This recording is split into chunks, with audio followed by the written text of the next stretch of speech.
Welcome to episode 37 of the Rebel Army podcast, the official podcast of Cork City Football Club, and we gear up for the new season.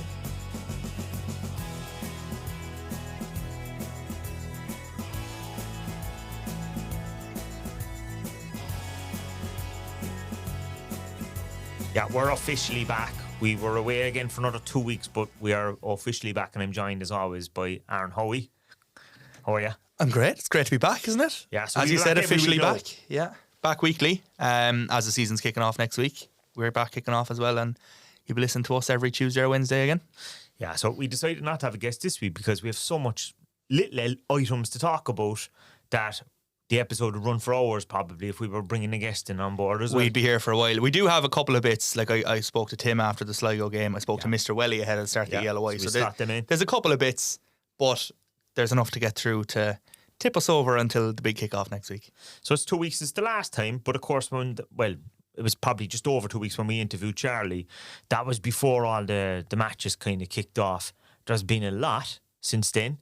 There has been a lot. It's been a busy couple of weeks at the club. It has. So we kicked off against Bows in pre-season, obviously a defeat in that one. Played Treaty the next day in Mayfield, beat Treaty up there. Then it was Waterford, where there was the first look at familiar faces on the other side with Brad Wade in goal for Waterford. That's right. Beat Waterford 3-1. I wasn't actually at that game. We had the FAI League of Ireland Media Officer Conference in Dublin, so I was up there sitting with the Waterford Media Officer trying to figure out what was going on in Bishopstown. There was people talking about lightning hitting bushes and everything, so we seemed to miss a lot. But that was a 3-1 win. Another incredible Cathal O'Sullivan goal in that one, which has done numbers on social media yet again. We then had Carrigaline, which was postponed because of the weather. It was meant to be before the Waterford game. It actually took place a week after the Waterford game in Carrigaline. That was a Munster Senior Cup tie. We won that, so we're through to the next round. Tonight, we had Sligo last week afterwards. Sligo, yeah. It was a goal Sligo fest. 6-3, yeah. Nothing to report from Bishopstown, I said at halftime when it was 5-2. But that was really entertaining, actually. There was a lot of good goals in that one. Again, mad mazy run from Cathal, which again did numbers on social media. Well, yeah, I saw that going viral the other day. Yeah, Shawnee Maguire got a hat-trick. Like reeling in the ears out in Bitch. It was brilliant. But yeah, a really impressive 6-3 win in that one. Sligo probably weren't expecting that from us, I'd say, as a newly promoted team coming up. But it was... And was that Sligo's first team? They had played the night before away to Treaty, so they were mixing it up a bit, were they? It would have been a mix, but it would have been... There was there was a number of first team players in there. So they probably weren't expecting that from us, but... So very different. If we rewind, so we started this podcast a year ago. Okay? Yeah. Around a year ago, wasn't it? It was around the middle of February. And I remember one of the things that was concerning the fans at the time was a lack of goals in pre-season. And pre-season results in general. I remember it well because I was reading the tweets. Goals happening. Yeah. And there was when are we getting it forward? When are we getting it forward? You know, that's all we were hearing about all the time. Yeah. I very different this time. It's very different this time. There's no shortage of goals. Not at all, yeah. And there's other players capable of scoring goals, like Alex Nolan, for example, hasn't really featured in pre-season. He was kind of I think he had a little injury that he was a couple of weeks behind. But yeah, the goals don't seem to be a concern this time, which is really encouraging because that was the main point coming into the start of last season. I suppose Shawnee's had a proper pre-season under his belt now as well, which it wasn't easy for him kind of coming in the middle of the year. And you know what? And Rory Keating as well, because they're obviously both fantastic players, have been for us and were last year, but both came in trying in the middle of the season, had time to work with each other, but when you're in the middle of a season, it's harder than having an off-season, having a pre-season to work on things and focus on things, which they have done, and they both looked really good together on Saturday against Sligo, so more of that hopefully as we go on. And then you have the likes of Cathal, who was very few people knew him at this time last year. Tim in the very first episode said this guy is the one to look out for, and now he's a regular fixture in the squad. Like, you know, he's one of the first names and probably on the team. Even, you know, in a Cork City point of view, we obviously all know about Cathal. We talk about Cathal. Yeah. The other first division clubs last year would have seen him and sort of fallen victim to him throughout the season. Yeah. Premier clubs were probably thinking, oh yeah, they're talking about some O'Sullivan fella, some young fella. Haven't really seen him. Whereas you saw he did the Waterford, saw he did the Sligo. Now the Premier Division clubs are probably saying, right, this guy is going to be a problem. So He'll be marked, I'd say. He will be. You'd imagine that first Galway game, he's going to be man marked. But we'll see. Nobody is doubting anyway that he's not able to do it. He's definitely well able. Pre-season has shown that. Again, it's pre-season. We're talking about results. Results aren't out the window, actually really. the be-all and end-all of pre-season, but it's encouraging. You'd rather win all of your pre-season games than draw or lose your pre-season games. They've had a lot more fixtures as well this year for pre-season in terms of like they've seemed to be kind of doing 2 a week to give everyone a bit of a run out. We've been having fixtures in consecutive days, really. We've had players playing in close proximity to each other. Even today, for example, we're in Kerry tonight and we're in Cove in that next round of the Munster Senior Cup on Friday. So there is a lot of football, and it's probably a really good way to, and seems to so far that'll be a really good way to. After Cove, then it's a week to, it's a proper week build up to the first day of the season, the big one. And I'd imagine that gets them into that proper training schedule then of these are the days you're in. Exactly, they're back in the proper relaxing routine, recovery. Podcast. Yeah. Your turn. Yeah, exactly. But yeah, no, so once we get the Cove game out of the way on Friday, that's the home stretch then into the big kickoff. The finish line, which is also the finish line of pre-season. And the hype is starting to build. I mean, we spoke about it in the last episode. You might have got killed up in the FAI because like they made TV such a big song and dance about it last week, and I said we were talking about that 2 weeks ago, but like they made no official. Don't ever say we don't bring you exclusives. So Virgin every week. It's absolutely phenomenal for the League of Ireland, and I know for us we're kind of in a promotional bubble of the League of Ireland anywhere where we all talk about it, we all promote it, but for people who aren't yet League of Ireland fans, this is absolutely huge. It's on terrestrial TV every single week. At least one game, potentially more. Yeah. The big thing for me, which kind of went under the radar in the announcement, is when there's a game on live, a bit like a Gillette Soccer special type thing. If there's a goal elsewhere, they will bring you live footage of that goal. Like that's from every game. Yeah, from every game that's on. Yeah. So you'd like to say we could be on TV every week if we score every week. Do you know what I mean? This is exactly. I mean, I don't know what episode. Going back a bit, we had a conversation about that. If the league had a bit more profile on a weekly basis, that would help, and it will definitely help. Like 100%. Obviously, I'm coming with a marketing hat on, but there's research in this, and that they say that some sports struggled when they moved away from television, like as in free terrestrial television, that they actually just went under the radar. So it was different for, let's say, Premier League because Sky Sports do such a big song and dance about it. Yeah. But for other sports, they've moved away from live television every week, and then people forget and the attendances go down. Yeah. So actually being on free television every week, whoa. No matter what, if you're a casual football fan, you know now that there's a football match on every Friday night. It could be Cork City one week, Shelbourne, Shamrock Rovers. You're looking at decent stadium, maybe not some of the, maybe not Talca Park, but you look at the likes of Tala, Turner's Cross, Eamon DC Park in Galway is a really nice ground. Yeah. And I think they're the ones where you look at them and they'll be really attractive for someone to say, oh, that was good. They're at home next week. I might go watch them next week or something like that. Do you know what I mean? It's just getting the product in front of people who maybe have a rough idea of the League of Ireland exists. What I think is great as well is they've started to introduce the concept of the league within their other shows as well. Yes. So I noticed that obviously it was on the news, but then it was in like the 6 o'clock show or something like that. Yeah, and they had Damien Delaney on. I saw that. So like it's and they're obviously talking about Damien Duff all the time because of his one-liners and stuff like that at Shells. The big thing is, you're watching any program, be it a rugby match or anything at all, and they have the little pop-ups at the end of the program this weekend on Virgin, and you see Waterford versus Cork City, like that's our first televised game. That's brilliant coverage. And people might say, oh, geez, there's a team from Cork. They might not know much about Cork City. There's a team from Cork playing on Saturday. We'll watch that. And that's what it's all about. That's what we need. That's helped by the new apps. They've done brilliant work as well. There's mobile apps, Apple TV apps. They're working on an LG TV app as well, which makes it easier. So there's no messing around with, getting the match on your laptop and plugging in a HDMI cable and stuff like that. So it's more accessible for everyone. The pricing of ELOI TV is unbelievable. There's 30-day passes, monthly subscriptions like Netflix, $9.99 a month. It's $100 for the year though, isn't it? $99 up front for the whole year for every single match, which is ridiculous. It almost feels too cheap. Do you know what I mean? Yeah. But Yeah, there's one or two other things in the works as well that might get the casual football audience involved. Don't know if that's coming soon or what, but it's a really, really exciting time. A small thing as well I noticed, I tweeted about it, it's very insignificant to most people, but you look at Virgin on their socials, the way they're billing what they show, and the League of Ireland is there listed ahead of the Six Nations. It's like UEFA Champions League, League of Ireland, Six Nations, the Nations League. Like, that's where they see us in their pecking order, and that's very, very encouraging for us.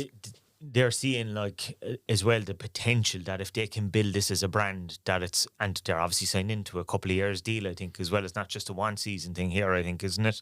Yeah, it's a 4 or 5 year deal, I think. Like, yeah. They know that if they can do a good job of promoting it themselves, they have a cash cow, because the big thing with sport and with television now is live sport is where you make most of your money in terms of advertising. Absolutely, yeah. And so if they have a product that they have for 36 weeks of the year, and that's what they're looking at, something that's on every week, there is loads of advertising potential for them. Absolutely, yeah.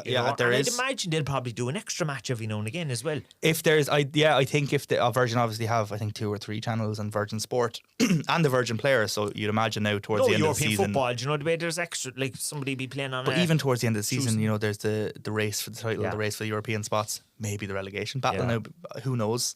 There's definitely the scope to do that because of the way they're doing it, and the way they're actually taking the feeds from the ground. So, like, it's just, I hope people understand how big a deal this is. Like, this is something the clubs and the league and fans have wanted for years. It makes sense, and it's almost surreal now that we have it. Yeah, we have a proper TV deal that we're on TV every week.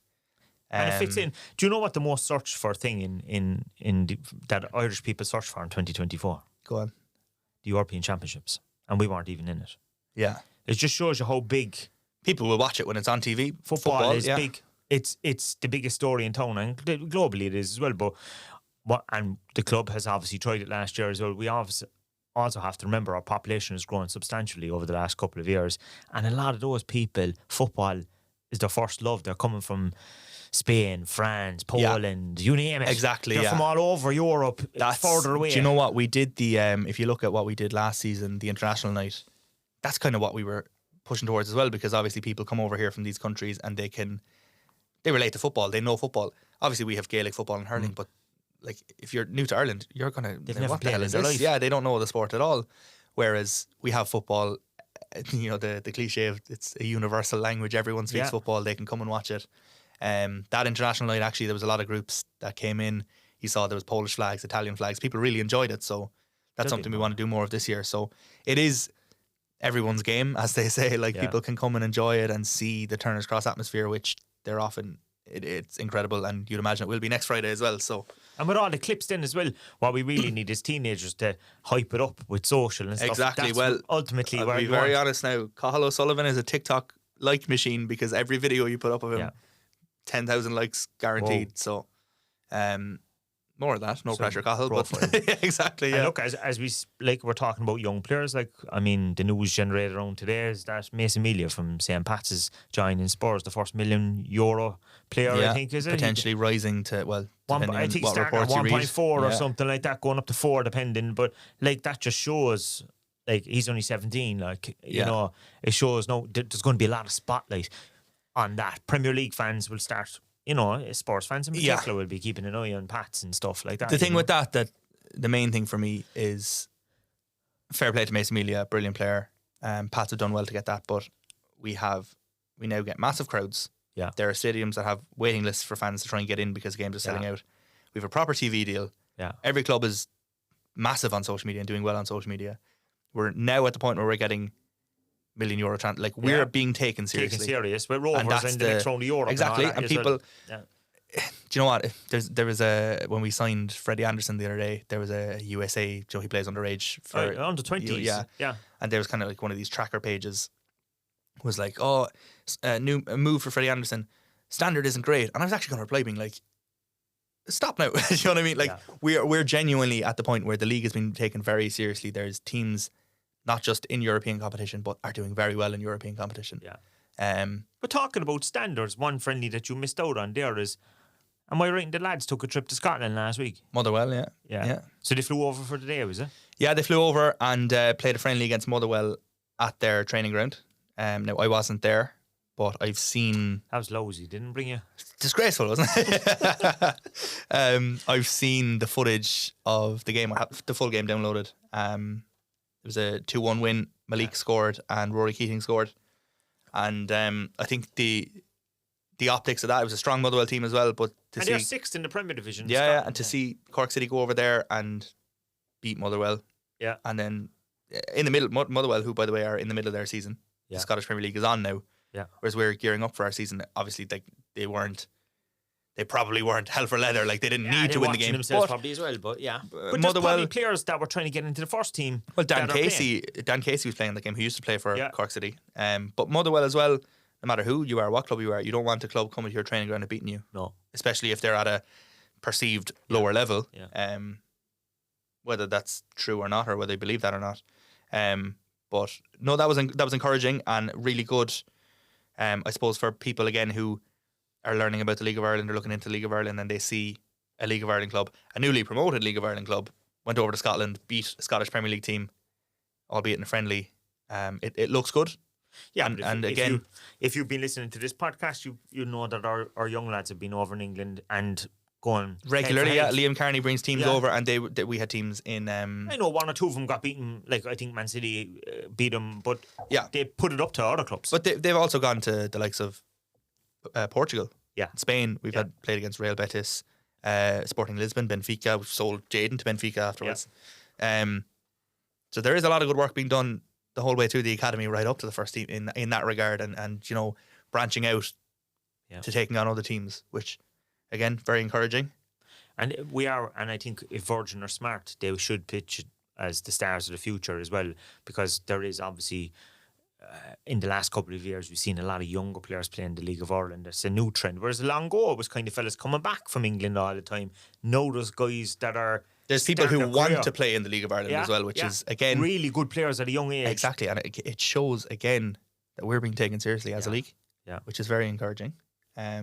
Just on Virgin, Virgin's sort of first involvement, they were obviously showing the odd game last season, and I know they showed our playoff in 2023, which we won't mention. But forget about that one. They actually last year they were the title sponsor for the ELOI. It was the Virgin Media ELOI, and that kind of ties up nicely. Because with Virgin Broadband and all that. Exactly, and that's kicking off. The 2025 ELOI is kicking off tomorrow, and just before that I caught up with our player, MrWeLLy, to see how he's getting on ahead of that.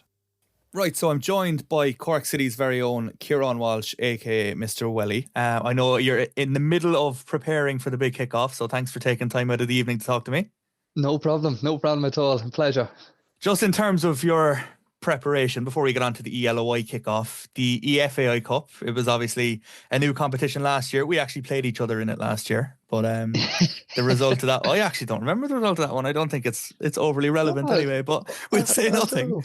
But second year of the EFAI Cup, and you went and won the whole thing. How important was that for you in terms of your esports career and what you want to be doing? Yeah, I suppose it was a huge moment. Like we started this off years ago now. This is my fourth season representing City, and it's been there's been ups and downs. We lost 2 finals before this in the league, so there's just no feeling like getting that silverware after something like that. So yeah, it was a huge moment, and obviously it's the best form you can have going into the big one, the league. So I was really happy to get that over the line. Yeah, season 4, I didn't realise it was actually, it's literally, I think the first season was 2021. There was a break in 22. I don't think there was one. And then there was 23, 24, and now we're back. So yeah, the timing has kind of worked out perfectly, I suppose, with the EFAI Cup being last week. It's kind of it's almost like a pre-season competition, comparing it to real life football. It's like pre-season before the league kicks off. Yeah, no, 100%. And it's, you never know who's going to come out of the woodwork from absolutely nowhere, like new players coming through there and that. So it's new competition, which is great. It's great for the league. But yeah, it's nice to be at the top of the tree going into it. But it means everyone's gunning for you. But look, there's nothing new there. We'll be ready for anything that comes our way. That's the thing, you have a big target on your back now. But for the people who are listening who kind of are saying, what are these guys talking about? Like, what is the E-League of Ireland? What's the format? How does it work?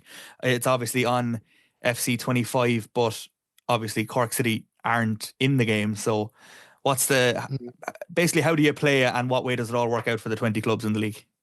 Yeah, so like you said, all 20 clubs are represented in the league. Everyone has one player, and it's not on your normal kickoff or your online friendlies. It's on Ultimate Team. So we have our pick of players, your Mbappe's, you have the heroes and icons as well, R9 Ronaldo, Ronaldinho and the lads. So yeah, we've got our stacked squads. All the lads from the 20 clubs will build their team, and yeah, it's just a bit of a shootout after that. We have 4 groups of 5. The top 2 from those groups progress into the finals. 8-man bracket, straight shootout, and it's all for the trophy. And it's not just a trophy for us players and as well as the clubs. Huge incentive of qualifying then for the E-Champions League, which will be an event, and it was in London last year. Not sure where it'll be this year, and then the World Cup playoffs then as well, the FC Pro World Cup playoffs, and yeah, it's just a great pathway for us Irish players, to get on that European stage, and obviously very big for the clubs as well. Get Cork City into the Champions League. It's something me and you were dreaming about now for Back for where years. we belong, isn't it? Yeah. That's it. Absolutely. So obviously, a huge incentive and huge competition as well. Like all the players are putting in the work, and yeah, it's I suppose it's an exciting time. You don't want to get too far ahead of yourself dreaming of the Champions League, when you're only after winning the pre-season cup. But I'd say we're quietly, or maybe not so quietly, confident going into this year. But even that's one part of it people might not sort of understand is the E-Champions League side of it.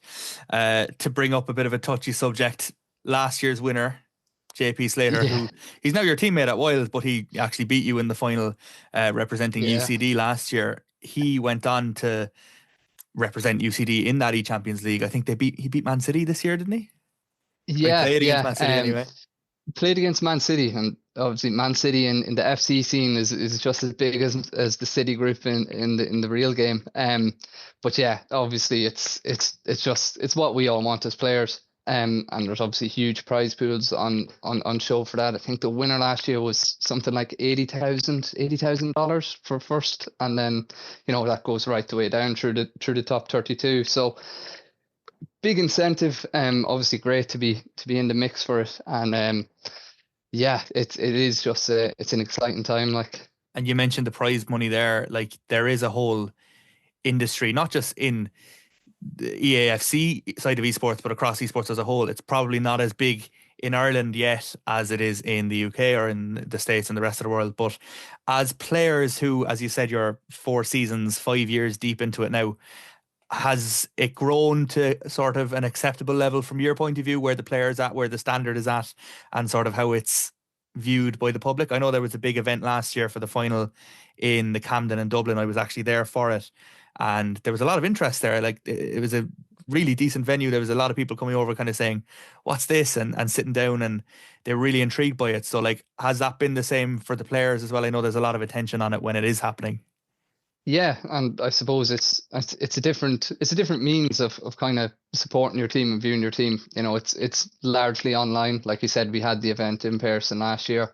It's usually streamed on Twitch. And it's a different way to support a club. And I know there's some people listening here that have, they've been on this journey kind of with us as well and supporting me from the start. And it was just kind of, you've had a lot of for me. Cork City love. I know there's a lot of followers on your socials from down here. You're obviously not from Cork yourself, but there is a lot of the Rebel Army looking out for you on social media and following what you're doing. 100%, and it's amazing. It's amazing for me as a player, to have the backing of the biggest club, have the best fans in the country shouting for me. Like, it was kind of like, it was really surreal at the beginning, but and it really does, it drives me on to repay that kind of support, and like you said, bring City back where they belong, into the Champions League, get a bit of silverware again. Yeah, I'm very grateful for all of that support. Like, I suppose it's not like a packed Turner's Cross there on a Friday evening. It's different. It's the Twitch chats, it's the social media, but that presence is still really felt from a player's side. It's interesting. It's kind of what we like to talk about on this podcast, I suppose, is the different aspects of the club, and where, like, as you mentioned there, the bread and butter as such is your Turner's Cross on a Friday night, but there is the online world. There's so many different teams across the club, and this is another one of those parts of the club that probably isn't seen by the masses, but there is a cohort that watch it, and not just for our club but for the league, for esports as a whole. There's an interest in it, and we seem to be growing. And from keeping an eye on your results over the last couple of years, we've been doing well in this field, and as you said, it's something we want to do a bit more of this year, so we'll be keeping an eye. It's kicking off on Thursday this week, isn't it? Yeah, group start this Thursday, and then it will be every Thursday for 4 weeks. The finals, it's in March. Date's not fully confirmed yet. Sometime around Paddy's weekend, somewhere through 16th through to the 19th. But yeah, that'll all be confirmed on our socials. If anyone's looking to follow along with the groups or the finals, should we make it? Yeah, and we will have all of Welly's fixtures up on our socials, and we'll be covering the matches as and when they're happening and keeping an eye on the progress. As he said, the aim is to just go and win it. Absolutely. Yeah, we're gunning for it for a while. So yeah, a couple of finals losses, a penalty loss, but it's all character building. It'll just make that trophy all the more sweeter. It's all part of the journey. Welly, thanks again for coming on the pod tonight. As we said, we'll all be keeping an eye out over the next couple of weeks to see how you're getting on, and we wish you the best of luck. Cheers. Thanks very much. Thanks for having me. Yeah, well, best of luck to him. We'll check in on, I suppose, the results over the next few weeks. Yeah, as you said, there's games now over the next 3 or 4 weeks. They're the group stage games, so we'll see how he goes. He's fired up anyway. He's pretty much said he wants to go and win it. I think that was 2 second place finishes. Yeah. So he's... Well, look, he's representing the club, so fingers crossed. Absolutely, yeah, absolutely. As he said there, he might get us into Europe, back in the Champions League. Well, you never know. The main club might be in the We'll mix. see. Maybe it's a bit early for Europe.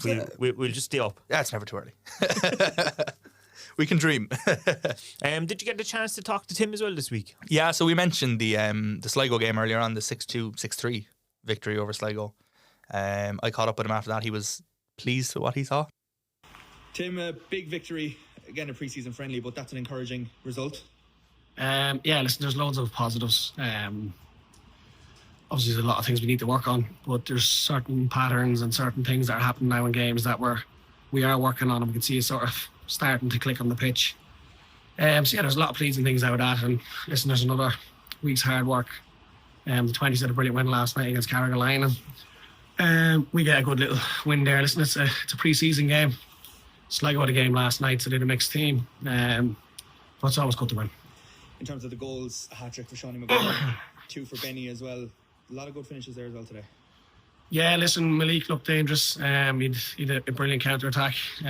We spoke a few times now about transitions, and we've got 2 very, very good strikers for this league, the best in the league in my eyes. We've got good legs around the pitch, so we had a few other chances as well that possibly might have got 1 or 2 more. Sligo obviously had a few themselves. So, yeah, listen, it was an entertaining game. Seanie getting a hat-trick was good. Keats has been firing goals in all pre-season as well. So, yeah, it's really good. A first appearance here as well. I know he featured in Scotland, but Freddie Anderson as well, another recent rival, he did well in the first half here. He did, yeah. Look, he got caught out for one of the goals as well. We spoke briefly about it, a couple of things that we could have done better in that situation. But Freddie's a really good player. He settled into the group really well, and I think he's going to be one that the fans are going to enjoy watching as well this season. There's just less than 2 weeks now to the start of the season. Tickets are on sale for that Galway game, so I suppose now it's a case of we're nearly there and we want to see a massive crowd in for that Valentine's night. Yeah, listen, we've another week's the pre-season sort of programme to go. We've 2 games. We've Kerry on Wednesday, and then we've Cove next Friday. So we'll have recovery Monday. The lads will be off tomorrow, recovery Monday, then they'll be in every day next week. And then look, we'll get them games. We'll work on a few things that we can improve on, and then it's all guns blazing for Galway at home. Not just yourself, but the squad. Everyone wants to see Turner's Cross absolutely packed for that one. Want to make it a bit of a fortress this year, like it used to be in years gone by. Yeah, look, I spoke to the lads there that I think for the people that have come to Bishopstown the last 3 weeks for the games, Bows game, there's plenty of positives. We had a mixture in the squad. Last week against Waterford, we were very good in spells, and then today we were very good in spells as well. So I think the fans know exactly what players have to offer. I think we're looking a little bit sharper maybe than last season, and patterns are looking a bit better. So we've an exciting squad, and I've no doubt that there'll be a massive crowd there on day one. And if we continue to play how we're capable of playing, I think there'll be massive crowds there all year, and the fans will be going home happy most weeks. Yeah, big call out by Tim there to try and get the supporters down to the cross, which I think should be seen as given. If we got what did we get last year? 5,000 or something for the first game of the first division? Something like that, and I think we'll have a big look. There's a lot of storylines there, especially with John Caulfield coming to town and Valentine's Night. Exactly, spend Valentine's Night with your one true love. Funnily enough, I mentioned there earlier that the League of Ireland were working on something that might capture the interest of the public. It was actually literally just launched. There's Fantasy League of Ireland is out for the first time ever. So we now have fantasy football. So we joke about being big time. We are big time. So can the players play that then? I don't know. I don't know what the rules on these things are. Yeah, or like, is that, say for example, if I know the team 24 hours before, do you know what I mean? Like, is there a grey area? I don't know. Yeah, we get the insight. I presume like you're limited to three players probably per club or something. I think it's 3. Yeah, I auto-filled my team, so I kind of helped out. I was sent an early preview to test things, and I did a quick pick of a team, and it gave me 5 Bows players. Yeah. And I was like, oh, that needs to be limited. I don't want 5 Bows players. Yeah. But you know the good thing about this, it builds profile of players as well. It does, absolutely, yeah. And it's people love playing fantasy football. I know people who do fantasy NFL, all this, who never watched NFL in their life. And everything. There's loads. Funnily enough, Virgin Media are sponsoring this as well, so that's good. So it's out there now. fantasyloi.leagueofireland.ie to sign up and get it done fast. Yeah, there'll be little leagues. So, we have to have a league. Oh, absolutely, we'll have a podcast league. I presume we can have leagues and all that. I'll look into it. I'll set one up. If we can, we'll try one. Yeah, exactly. That'd be a good crack. And I can guarantee you right now, I will finish bottom. I can guarantee you right now. Yeah. Football genius. Yeah. But anyway, that's out there. So I always kind of forget the deadlines. It's always no, there was a match, and then you end up forgetting. I set up the actual Fantasy Premier League that everyone plays. Do it for probably 2 weeks, and then I commit to trying the Fantasy League of Ireland properly. But I think that's a really big development. I think that's great. It makes it fun for people. It gives people a reason to want to go and watch on a Friday night, especially in today's world, where especially like going back again to the teenage audience who are the supporters of the future and stuff like that. Like if you think about it, like they get hooked on on sport at this age. Exactly. Yeah. And, like they love doing stuff like with their phones. Now, I would have always said before it would have been great to have a sticker album or some match attacks type of thing as well. Yeah. But maybe that's in the future. But down the line, hopefully, for the smaller kids, do you know what I mean? In particular, like going into school if they're swapping, like it's all of these little things would help build the league. And I think we'll get there eventually as a league. I think there's a lot of work being done.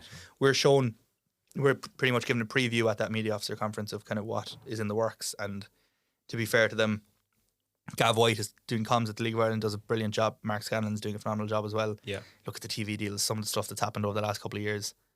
And we've kind of, been told about stuff that's in the pipeline for the future. We're going in one direction and we're growing massively.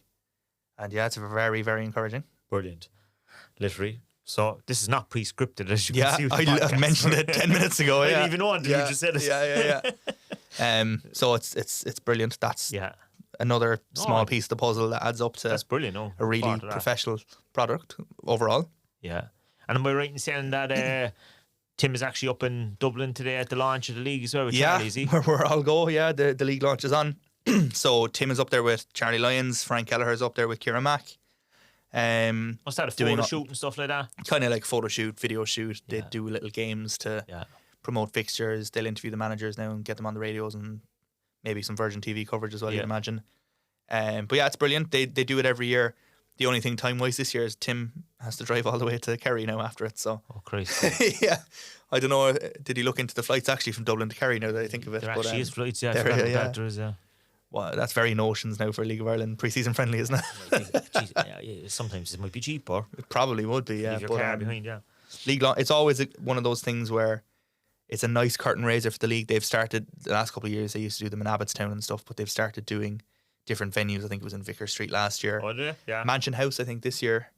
So just a nice backdrop for things. I remember attending one, 2008, I think. I set myself in Damurray or something. It was we had just won the FA Cup at the time or something like that. So there was a hype to the season. Yeah. Yeah.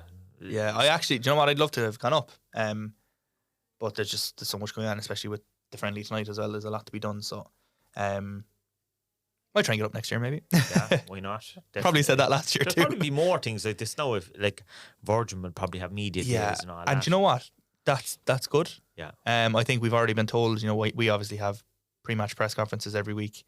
If there's a game we're on TV, Virgin are going to come on. We do a Zoom offering as well, so Virgin will send someone onto that and record that, and we'll send them our recording, and they'll use it for promotional purposes. So Damien will be busy this year. Damien will be busy. We'll have to get him back in to talk about the TV deal.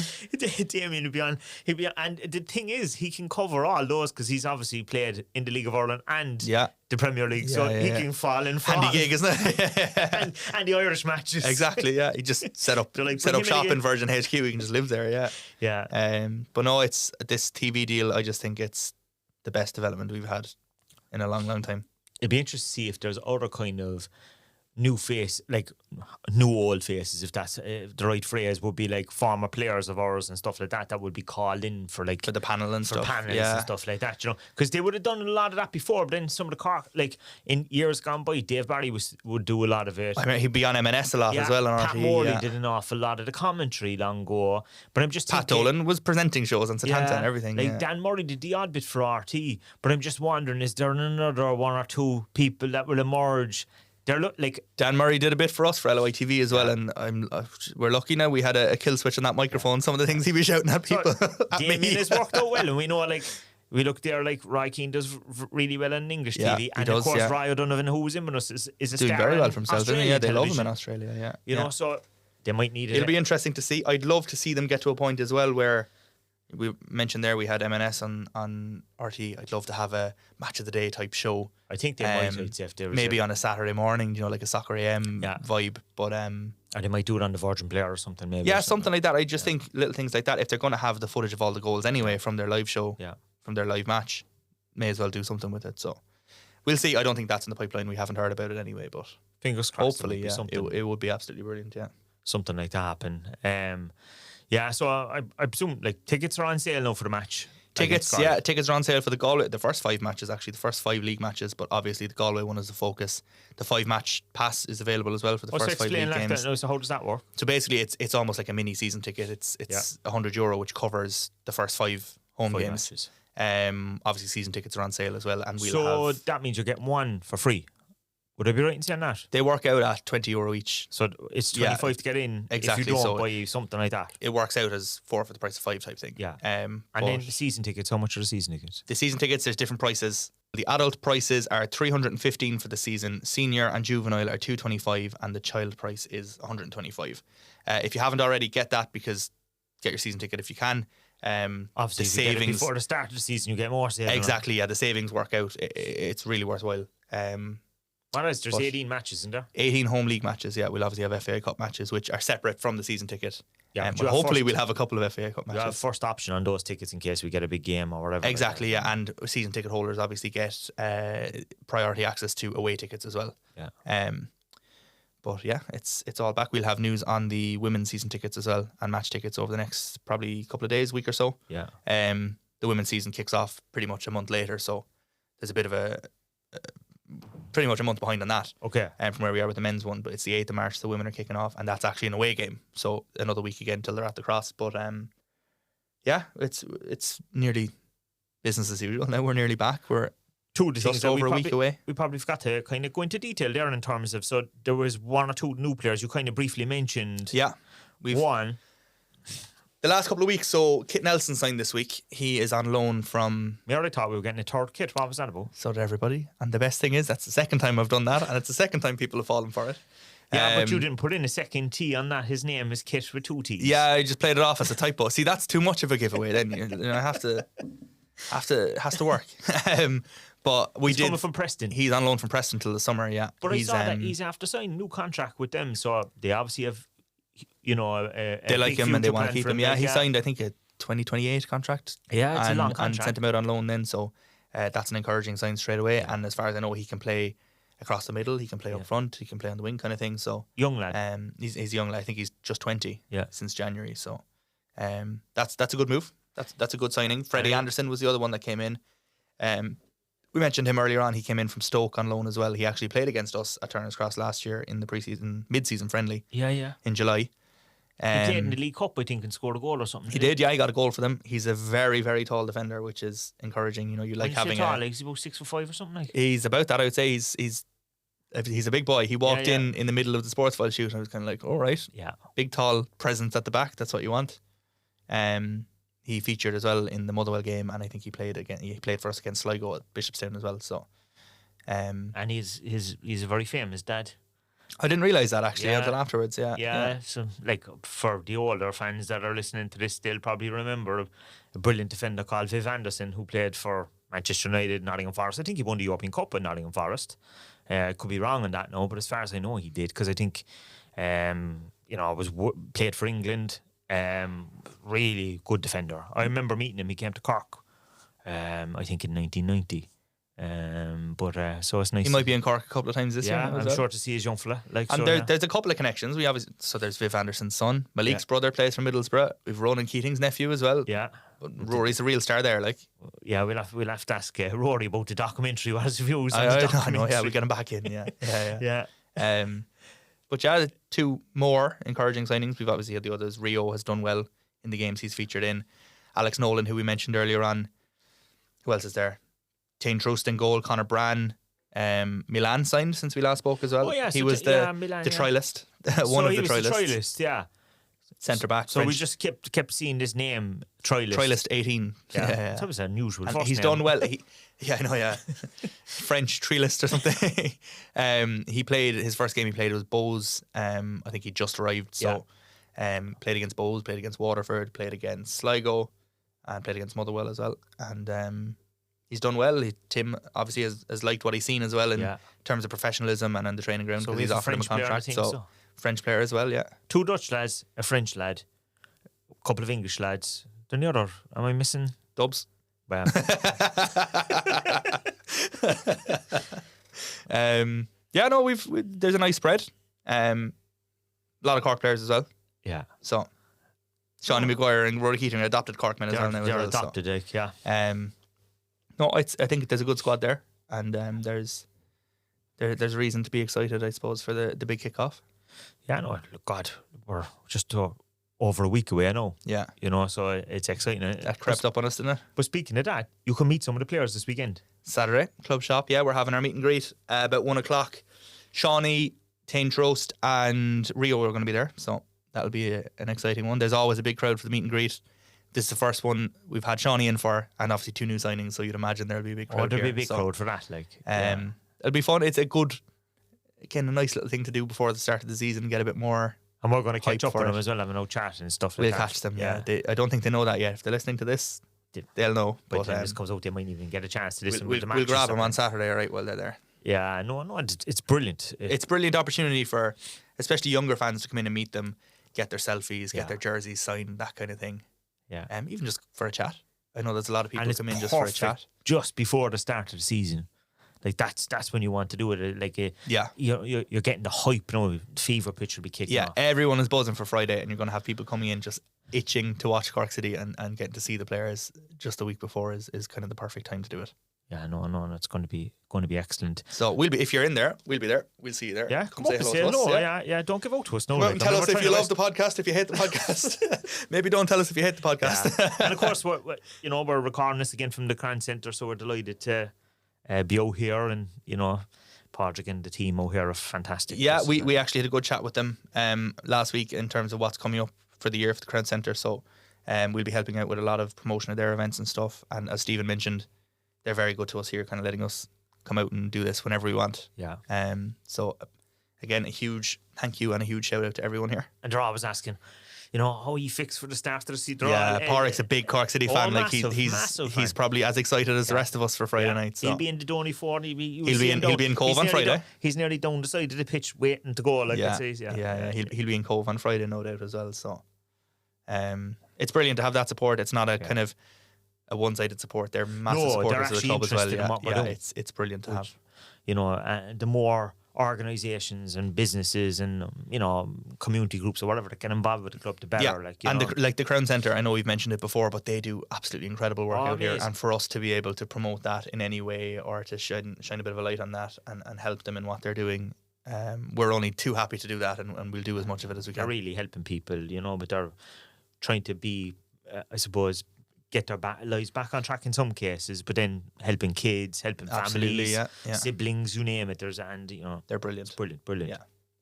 So so it's all go. A couple of events still. There's still tickets for the Italia 90. Italia 90, yeah. The Italia 90, an evening with the greatest football team. That's in the Cork Opera House on the 16th of March. And it's in the RDS in Dublin 2 days before on the 14th. So tickets for those are available on rebelarmyevents.com. That's going to be an unbelievable night with pretty much the majority of the Italia 90 squad. Barry Murphy of Après Match fame is going to be the host on the 2 evenings. So very good. That's going to be enjoyable. He's a character. He's brilliant. So tickets are selling well for those actually. So if you haven't already, get your tickets. And that's something to mark on the calendar and to look forward to. Yeah, and we will be back next week. We will. And we will be back every week. And we'll get a lot of good guests in and we'll keep you updated just like the fancy football. We'll find out if we can create a league. We'll create a league and we'll have weekly updates where everyone can shame me for being the worst fantasy football player in Ireland. And we'll also then highlight who's top of the league. True, you got a shout out. To talk about, no offensive team names now. I'll have the best team name, I can guarantee you. Like people of all ages, so be careful. No, exactly, and I guarantee you, if I might have the worst team, but I'll have the best team name anyway. Yeah. So look, we see you next week, and best luck to the lads in a couple of the fixtures this week. Talk to you next week.